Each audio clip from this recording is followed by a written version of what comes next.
Տարբերելը շատ կարևոր, որ մարդը կարողանա աշխարհում 7 միլիարդ մարդ, 7 միլիարդ ճիշտ, բայց մի հատ ճշմարտություն, որը Քրիստոս։ Եվ այդ ճշմարտությունն է, որ մեզ պիտի պահի իրական ճանապարհում։ Մենք միգուցե մեր կյանքում շատ իրական քայլերի հանդիպենք, բայց ճշմարտությունը շատ կարևոր թանկ իրողություն է մեր կյանքում։ Տերը օրհնի, երկու եղբայր իրար հետ վիճում են, երկուսին առանձին որ նայում ես, լսում ես, երկուսն էլ ճիշտ են։ Բա ով է սխալ։ Բա որտեղ է սխալը։ Որտեղ գտնենք։ Եղբայրներ քույրեր կարող են երկուսն էլ ճիշտ լինեն, բայց իրանցից որևէ մեկը ճշմարտություն չի։ Իրանցից որևէ մեկը ճշմարտության մեջ չի։ Ճիշտը ճիշտ է, բայց ճշմարտություն չի։ Եթե ճշմարտություն լիներ, ճշմարտությունը որևէ մի անգամ որևէ մեկին չի մեղադրում, ճշմարտությունը իրան է մեղադրում, ճշմարտությունը վերցնում է ամեն բան իրա վրա։ Տերը օրհնի, եթե կհիշեք մի քանի ժամանակներ առաջ, երևի մի 2 տարի առաջ, մեր բարի լուր ամսագրում մի հատ հետաքրքիր պատմություն կար, մի ընտանիքում բոլորը քրիստոնյա, բայց ամեն օր վեճ, վիճաբանություն, դժգոհություն, կռիվ, խոսակցություն եւ կողքի հարևանի ընտանիքը քրիստոնյա, բայց իրանց ձենը դուրս չի գալիս։ Այս մարդիկ նորմալ խաղաղ ապրում են։ Եվ այս տանիքի հայրն ասում է, ես ուզում եմ մի օր փորձեմ տեսնամ հələ այս ինչից է գալի։ Մենք էլ ենք քրիստոնյա, սրանք էլ են քրիստոնյա։ Սրանց ձենը դուրս չի գալի, մենք սաղորը կռվի ու ղալմաղալի մեջ ենք։ Եվ գնում հետաքրվում, ստուգում այդ ընտանիքում եւ գալի տնտուն կնոջն ասում է իմ կին, գիտես, ես գաղտիկը հասկացել եմ։ Գաղտիկը խորը հասկացա, որ ինչն է պատճառը իրանց մոտ խաղաղությունն է, մեր մոտ կռիվ ու վեճ։ Ասում է ո՞րն է այդ պատճառը, ասում է իրանց տանը բոլորը մեղավոր են, բայց մեր տանը բոլորս արդար ենք։ Այս է պատճառը, արդարությունը,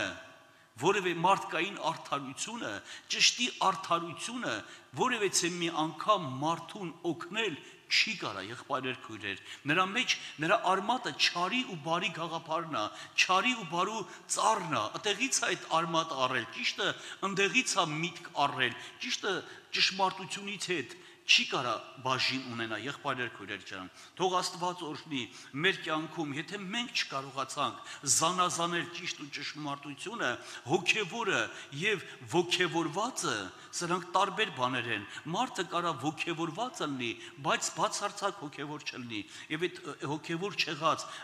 ոգևորված անձնավորությունը խմող մարդու պես է, հարբեցող մարդու պես է, խմիչքը թողեց այդ մարդու դոզան, թողեց ինքը էլի նույն լուրջ անձնավորությունը ոչինչ չգիտի, ելեն առյուծը չի։ Այս անձնավորությունը խմած էր, հզոր էր, խմիչքը թողեց ինքը լուրջ խելոք մարդ դառավ։ Նենց էլ հավատքը, եթե ոգևորվածությամբ է գալի մարդու կյանքում, այս հավատքը մի կարճ ժամանակ հետո նրա դոզան թողեց, ինքը նույն անապաշխար անձնավորությունն է, փառավորվի Տիրոջ անունը, իսկ սրբությունը, ճշմարտությունը, երբ որ հագնում է, այս մարդը ամեն րոպե, անգամ իր վիրավորված ժամանակ, անգամ իր անկում ունեցած ժամանակ, ընկտկարացած ժամանակ, այս մարդը դավանում է, որ իմ ընտրությունը Հիսուսն է, փառք իրան, մեր ընտրությունը Տերն է, փառավորվի իր անունը։ Երրորդ միտքը, քույրեր եղբայրներ, որ ուզում եմ ասել, Սուրբ Գիրքը կարդալ քո համար։ Սա ճշմարտության ճանապարհն է տանում։ Ճշմարտությունը մեզ սենց է սովորացնում, սրբությունը մեզ էս է սովորացնում, որ դու Սուրբ Գիրքը կարդա քո համար։ Հիմա ես համաձայն եմ, քույրեր եղբայրներ, եւ ուզում եմ ասեմ, ստեղ նստածներից մի քանիսները կարան լինեն, որ այս րոպեին իրանց մեջ ասում են, Երանի կինս ստեղ ելներ։ Երանի ամուսինս ստեղ ելներ։ Երանի այս ինչ մարդը այս քարոզը լսեր։ Եղբայրներ քույրեր, այս քարոզը իրանց համար չի, քո համար է։ Դու իրանց հետ գործ չունես։ Մի մտածի ով կլսի, ով չի լսի։ Սուրբ Գիրքը կարդա քո համար։ Եթե մենք Սուրբ Գիրքը չենք կարդում, մեզ համար մենք խորը վրիպում ենք ունենալու։ Մեր կյանքում միշտ վիճաբանություններ լինելու են։ Մենք այսօր ավելի շատ մեր դիմացինի պարտականությունները գիտենք, քան թե մեր պարտականությունները։ Մենք ավելի շատ մեր սպասավոր եղբայրների պարտականությունները գիտենք, քան թե մեր պարտականությունները։ Շատ տարիներ առաջ մի ընտանիքի մեջ, երբ որ Աստծո խոսք էինք խոսում, մի եղբայր այդ ընտանիքի մի հատ կին կար իրան հարցրեց, ասես քուրջան, դու ավետարան կարդացել ես, եւ ինքը շատ վիրավորված, շատ բենց մի քիչ ոչ անլուրջ ձևով պատասխանեց, այո, կարդացել եմ։ Ու ես դες մի տեսակ վատ զգացի, ասի աղջիկ ջան, ինչ ես վատ զգում, քույրիկ ջան,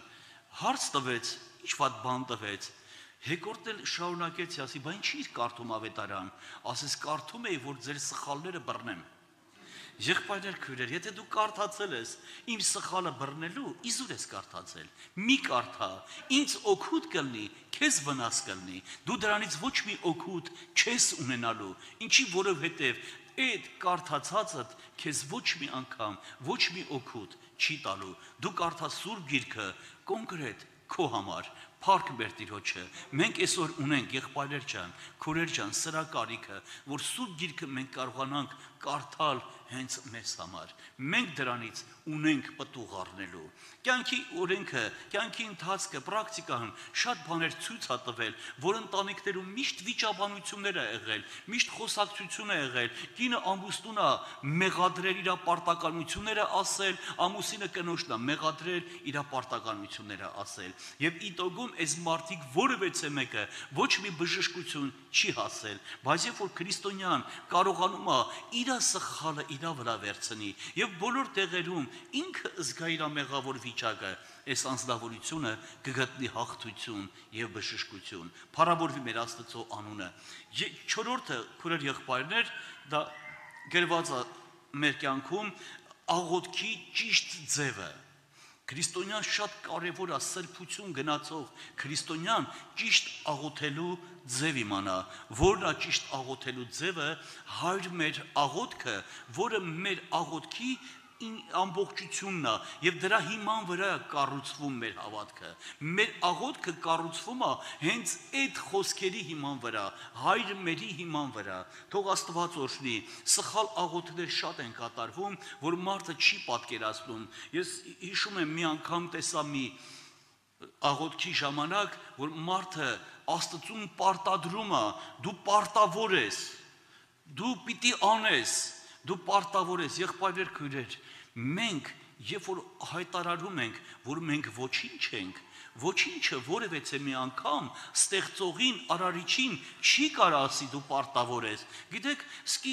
երեխեն է ծնողին անհարմարը զգում ասի ծնող ջան, դու պարտավոր ես անելու։ Այդ հոր պարտականությունն է, այդ ծնողի պարտականությունն է, բայց երեխու պարտականությունը խոնար լսելն է։ Սուրբ Գիրքն ասում է, որ մենք ճիշտ աղոթել պիտի սովորենք։ Մեր Աստծուն, մեր Փրկչին խնդրել ճիշտ ձևով, մոտեկանալ, որպես թե քու երկնային հայրը, քու հաղթությունը եւ քեզ կյանք տվողը, իսկ դու քո կյանք տվողին չես կարող հենց այնպես մոտիկանաս իմիջայլոց, որովհետեւ դու նրանից սпасելիք ունես, դու նրանից առնելիք ունես։ Տերը օրհնի քուրեր եղբայրներ ջան, 5-րդ միտքը, որ խոսում ենք այս մասին, դա հաղորդակցվել սուրբերի հետ։ Հաղորդակցվել սուրբերի հետ, սրբության ճանապարհը հաղորդակցվել սուրբերի հետ։ Ուզում եմ հիշացնել մեզ բոլորիս, որ մենք շաբաթվա 3 օրը միգուցե պաշտամունքի մեջ ենք, ամեն պաշտամունքը 2-3 ժամ է տևում։ Միգուցե մի որոշ օրեր էլ մեր եղբայրների քույրերի տներում ենք, բայց հիմնականում մեր շրջապատը աշխարհն է, դպրոցն է, աշխատանքի տեղն է, ուսումնական հաստատություններն է, ինչևէ անհավատ շրջապատն է մեր հաղորդակցությունը, բայց Սուրբ Գիրքը խոսում է ձեր հաղորդությունը թող լինի սուրբերի հետ, եղբայրներ քույրեր։ Ինչքան կարողանում ես քո շրջապատը սարքի, առիթ փնտրի, պայման ստեղծի, փախի, գնա քո սուրբերի հետ հաղորդակցվելու, որտեղ նրանց հետ հաղորդակցվելու ժամանակ դու կերակրվում ես, քո հոգին կերակրվում է երկնքի խոսքով, եւ սա մեզ համար շատ կարեւոր է։ Թող Աստված օրհնի, այս մի 3 ամիս առաջ մարտ ամսին մեր մոտ ծոմապահության օրեր էր, եւ ես եղբայրներին ասեցի, եղբայրներ, ուզում եմ մենք լուրջ ծոմապահություն անենք։ Ասին մենք չեր կուզենք, ով է ուզում լուրջ ծոմապահություն անի։ Մի 10 հոգի մարդ տենց հավաքվեցին, մենք այդ 10 հոգու հետ ժողովարանից մի րոպե դուրս չեկանք, եղբայրներ քույրեր։ Մեր ամբողջ օրերը անցկացրինք այդ 3 օրը այդ բանի մեջ։ Ես Տիրոջը խնդրել եմ, ասի Տեր Աստվածաշան, այս երկար 2-3 տարի է ես ծոմ չեմ կարողանում պահել։ Այս շաքարը ինձ խանգարում է, թույլ չի տալի ծոմապահություն անել, բայց խնդրում եմ, օգնի ծոմապահության մասնակցեմ։ 3 օր ծոմ պահեցինք։ Որևէ բան չկերանք, որևէ ջուր չխմեցինք։ Այդ 10 հոգու չափ մարդիկ, մենք միայն խոսում էինք ավետարան, միայն կարդում էինք ավետարան, երգում էինք երգարանից, եւ այդ օրերը այդտեղ էլ տենց ապրում էինք, մնում էինք ամեն ուրախություն եւ միայն տեսնայիր այդ եղբայրների եւ իմ ուրախությունը։ Տերը օրհնի եղբայրեր քույրեր ջան, ես չեմ կարծում, որ ես առանձին ըլնեի, կարողանայի այդ ծոմապահությունը անեմ։ Ես կարծում եմ, որ այդ շրջապատը ինձ օգնեց, հոգևոր շրջապատը ինձ օգնեց հոգևոր վիճակում ծոմ ապահելու եւ աղոթք անելու։ Թող Աստված օրհնի քույրեր եղբայրեր ջան, վերջի միտքը, որ ուզում եմ ասել, դա խոստովանությունն է։ Սրբության ճանապարհի համար շատ լուրջ քայլ է խոստովանություն անելը, իսկ խոստովանությունը դա միայն արտաքին խոստովանության մասին չի, խոստովանություն, որը գալիս է ներքին խոստովանությունից։ Սուրբ Գիրքն ասում է. «Վայ ձեզի կեղծավոր դպիներ ու փարիսեցիներ», Մատթեոս 23-րդ գլխում 25 խոսքից ասում է. «Վայ ձեզի կեղծավոր դպիներ ու փարիսեցիներ, որ դուք պնակի դուրսը մաքրում եք, բայց ներսը կեղտոտ է։ Դուք նման եք այն գերեզմանների, որ արտաքինից շատ գեղեցիկ է, բայց ներքուստ գարշահոտություն ոսկորներով լեցուն է, եւ ասում է դուք այդ մարդիկ եք,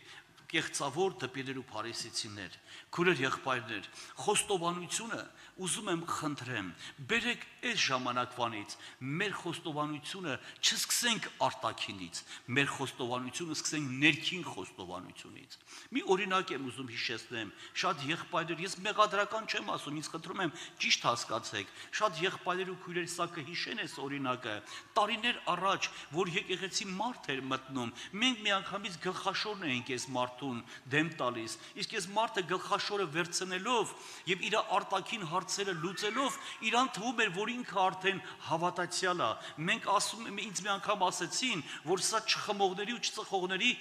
խումբ է։ Ես դրանից լավ չզգացի, եղբայրեր քույրեր, մենք չխմողների ու չծխողների խումբ չենք, մենք սուրբեր ենք Քրիստոսի համար, մենք Քրիստոսի համար առանձնացված եկեղեցի ենք, իր հարցն ենք, իր ժողովուրդն ենք, որ այս եկեղեցու հետևից Սուրբ Հոգին պիտի գա ու պիտի տանի փեսային հանձնի։ Թող Աստված օրհնի քույրեր եղբայրներ, լուրջ հարց է սա, սրբությունը, խոստովանությունը սկսել պնակի ներսից, մեր ներսի հարցը լուծենք, խնդիրը նրանում է արտաքինից գեղեցիկ ենք, բայց երբ որ ոտքդ են տրորում, ես չգիտեմ թե ինչ է կատարվում մարդու հոգու աշխարհում, երբ որ քեզ վիրավորում են, մեկ ուրիշ ի հայտ է գալիս մեկ բան, եւ այս մարդը քեզ նայելով ճանաչում է սուրբ մարդ, համեստ մարդ, խոնար մարդ, եւ այս անձնավորությունը քեզ տեսնալուց զարմանում ասում է, փաստորեն, էս էր հավատքը, էս է իրականությունը, քուրեր եղբայրներ, խոստովանությունը, ներքին խոստովանություն շատ կարևոր է, սրբացումը ներսից սկսել, պատրաստել, մաքրել, ոնց ուզում ես պատկերացրու, ներսը մաքրվեց, դուրսը մաքուր է լինելու, փառավորվի մեր Աստծո անունը, թող Աստված մեզ շատ օրհնի, քուրեր եղբայրներ, մենք այսօր ունենք դրա կարիքը, կանգնենք աղոթքի, քուրեր եղբայրներ։